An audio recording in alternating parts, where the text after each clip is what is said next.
Evo, baš sam tu malo do Dalmacije došao da se odmorim.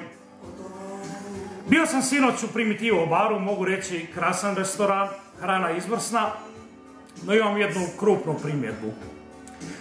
Poslužuju tunu u običnim tanjurima. Pa ja cijeli život jedem tunu iz konzerve s povrćem, pa mislim, ja sam ekonomski analitičan, pola svijeta sam obišao, svugdje se jede tuna iz konzerve, a tu dođe mi, nude mi tuna iz tanjura. Mislim, inače sve u redu, ali zbog ovakvoga gafa, ocjena će morati biti negativan. Negativan! Da. Znate, Balkan ostaje Balkan. Balkan ostaje Balkan. Sad ću vam pokazati kako se na ispravan način jede tuna.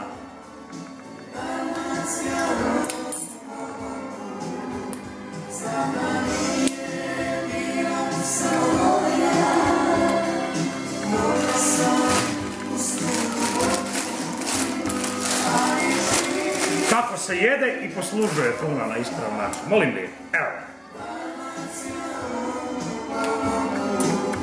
Kada tu stvar poprave, onda ću dolaziti i pohvaliti da je to najbolji restoran u ovome gradu. Govore mi, čemu priče, ljudi drugi život žive, povezane sve su marke i brodovi s